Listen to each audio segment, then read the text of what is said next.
97 52 58 58 est l'un des numéros de l'Agence nationale de la cybersécurité à contacter en cas d'attaque en ligne, de piratage de comptes, etc. au Togo. Mais quel est le numéro à contacter en cas de torse ou d'intoxication en période électorale? Mesdames et messieurs, chers téléspectateurs, bonsoir. Je suis Edouard Steven, étudiant en droit public à l'université de Lomé. L'intoxication ou intox est la diffusion délibérée de fausses informations pour dissuader l'opinion publique, souvent utilisée dans un but politique. Septembre 2023, élection législative en Slovaquie.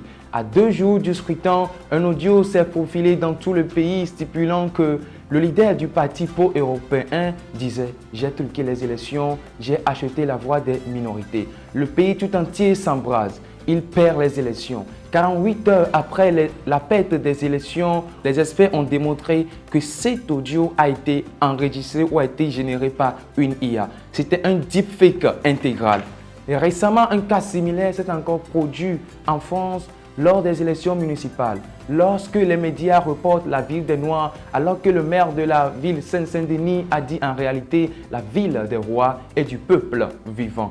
Mesdames et messieurs, si les fake news prospèrent à une telle aisance, c'est parce que nous sommes devenus complices. Oui, nous tous sommes équipés d'un logiciel cérébral que les psychologues désignent par des biais cognitifs ou des raccourcis de pensée. Ces biais cognitifs, le plus redoutable d'entre eux est le biais de confirmation. C'est quand notre esprit accepte, est ouvert déjà à recueillir les informations que nous méditions déjà dans nos pensées. Par exemple, en croyant des gens à une vidéo de Bourra Dune à la veille des scrutins et refuser d'aller voter en disant que l'élection est déjà truquée. Mesdames et messieurs, face à ce fléau, il convient à ce que nous tous recherchions à connaître nos biais, car les fake news ciblent les angles morts de notre cerveau.